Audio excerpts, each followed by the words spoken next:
Hello, നമസ്കാരം ചങ്കുകളെ. ഞാൻ സത്യം പറഞ്ഞാൽ ഇപ്പോൾ ഈയിടെയായിട്ടൊരു വീഡിയോ വൈറലായി. ഒരു ബസ്സിൽ നിന്ന് ഒരു സഹോദരി ഒരാൾ ടച്ച് ചെയ്യുന്നൊരു വീഡിയോ ഇട്ടിട്ട് ഒരു ഇതായി. പക്ഷേ ഞാൻ ആ വീഡിയോ പരിശോധിച്ചു, ഞാൻ കണ്ടു. പക്ഷേ അതിൽ കാണുന്നത് വെച്ചാൽ പുള്ളിക്കാരൻ അടുത്ത് ബസ്സല്ലേ, നമ്മളെ റോഡിൻ്റെ അവസ്ഥ ഇങ്ങനെ കുലുങ്ങലും കാര്യങ്ങളൊക്കെ ഉണ്ട്, നമുക്കറിയുന്ന കാര്യങ്ങളാണ്.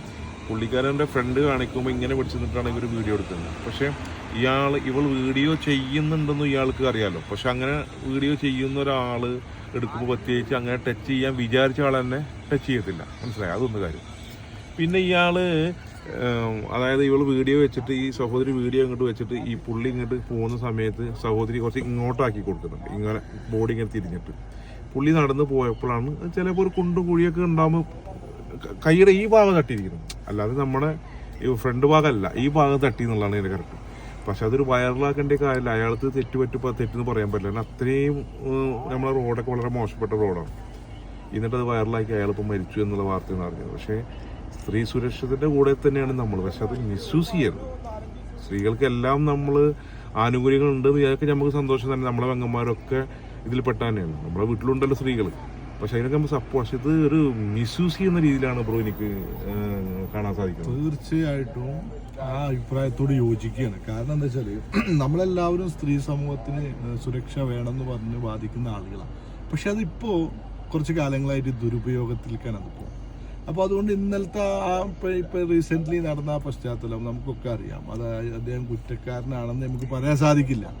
പക്ഷേ അദ്ദേഹത്തിൻ്റെ മുഖം വെളിപ്പെട്ടപ്പോൾ ചിലപ്പോൾ സമൂഹത്തിൽ നല്ല നിലയും വിലയിലും ജീവിക്കുന്ന വ്യക്തിത്വത്തിനുടമയായിരിക്കാം. അപ്പോൾ അതുകൊണ്ടാണ് അദ്ദേഹം മനം നൊന്ത് ആത്മഹത്യ ചെയ്ത്. ഇദ്ദേഹത്തിന് ഇനിയിപ്പോൾ ആ ജീവൻ തിരിച്ചു കൊടുക്കാൻ സാധിക്കും? ആ സഹോദരിക്ക് ആ കുടുംബത്തിൻ്റെ വേദന ഇതാക്കാൻ പറ്റും?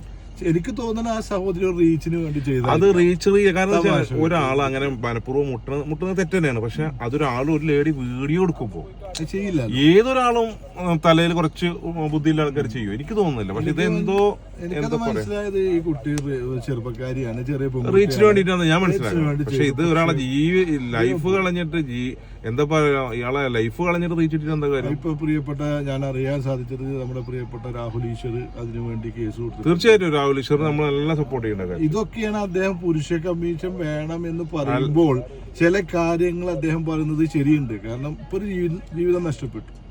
അപ്പൊ ഒരു പുരുഷ കമ്മീഷൻ കേരളത്തിൽ ആവശ്യമാണ് എന്ന പക്ഷക്കാരെ കൂടെ നിൽക്കേണ്ടിയിരിക്കുന്നു. ഒരു പ്രവാസി എന്ന നിലയ്ക്ക് ഞാൻ രാഹുൽ ഈശ്വറിനെ സപ്പോർട്ട് ചെയ്യണം. കാരണം തരോ, ഒരു വ്യാജ പരാതിക്ക് ഇതിലാണ് നമ്മളൊക്കെ ജയിലിൽ പോകണേ. നമ്മളത് ശ്രദ്ധിക്കണം. അപ്പൊ അതുകൊണ്ട് പ്രിയപ്പെട്ട സുഹൃത്തുക്കളെ, നമ്മൾ ഇനി യാത്ര ചെയ്യുമ്പോഴൊക്കെ നല്ലപോലെ ശ്രദ്ധിക്കുക. കേരളത്തിൽ യാത്ര ചെയ്യുമ്പോൾ നല്ലപോലെ ശ്രദ്ധിക്കണം. ഒരു ബസ്സിലൊക്കെ പോകുമ്പോൾ നമ്മളെ മേത്ത് ഒന്ന് തട്ടിന്ന് വിചാരിച്ചാൽ ജീവിതമാണ് നഷ്ടപ്പെടുന്നത്. അപ്പോൾ നല്ലപോലെ ശ്രദ്ധിക്കുക. Okay, thank you.